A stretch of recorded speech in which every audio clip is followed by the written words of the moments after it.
السلام علیکم ورحمۃ اللہ وبرکاتہ۔ والدین کی سب سے بڑی پریشانی ان کے بچوں کے رشتے۔ آج آپ کے سامنے ایک میں بیٹی کا رشتہ لے کر آیا ہوں جس کا نام سائقہ ہے، اور یہ راول پنڈی سے ہیں، اور ان کی عمر 37 سال ہے، اور یہ طلاق یافتہ ہیں، ان کی اولاد بچے نہیں ہیں۔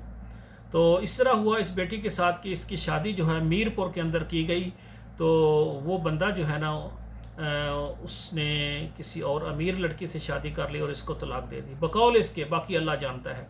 تو اس کو یعنی طلاق ہو گئی۔ ماشاءاللہ خوبصورت ہیں، سمجھدار ہیں، ان کی تعلیم بھی ایم اے ہے، ان کی تعلیم ایم اے ہے ماشاءاللہ۔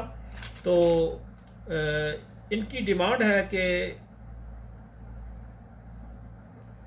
میر پور سے کوئی بندہ ہو جس کی عمر جو ہے تقریباً 60 سال سے زیادہ ہو، چاہے وہ بندہ بیمار ہو، چاہے وہ پیرالائز ہو، چاہے وہ ویل چیئر پر ہو، لیکن اس کو یعنی تحفظ دے، مکان وغیرہ اس کے نام پر لگائے، اور اس کے بچے ہوں کوئی بات نہیں ہے، بیٹے ہوں بیٹیاں ہوں کوئی بات نہیں ہے، لیکن یا وہ طلاق یافتہ ہو یا اس کی بیگم فوت ہوئی ہو، ٹھیک ہے نا۔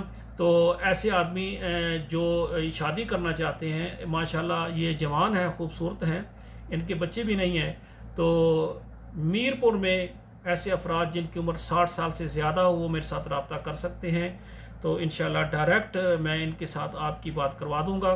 اور اسی طرح میر پور میں جتنے بھی ہمارے حضرات و خواتین ہیں، آپ کو بیٹے کا رشتہ چاہیے، بیٹی کا رشتہ چاہیے، تو آپ میرے ساتھ رابطہ کریں، انشاءاللہ آپ کی ڈیمانڈ کے مطابق آپ کو رشتے دیں گے۔ اور اسی طرح میری بات یہ بھی غور سے سنیں کہ میر پور میں رہنے والے یا پاکستان یا عرب ممالک یا یورپین کنٹری میں جتنی ہماری بیوہ اور طلاق یافتہ بہنیں ہیں، ان سے ہم کچھ نہیں لیتے، ان کا رشتے فی سبیل اللہ کرواتے ہیں۔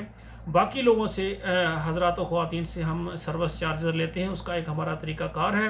ہمارے واٹس ایپ میں آپ میسج کریں اور ہمیں یعنی بتائیں کہ آپ نے بیٹے کی شادی کرنی ہے، بیٹے کی انشاءاللہ تعالیٰ میں آپ کو پروفائل سینڈ کروں گا، وہ پر کریں مکمل اور ہمیں سینڈ کریں، اور 2 تصویریں سینڈ کریں، آپ کی پروفائل پر کام شروع کر دیں گے۔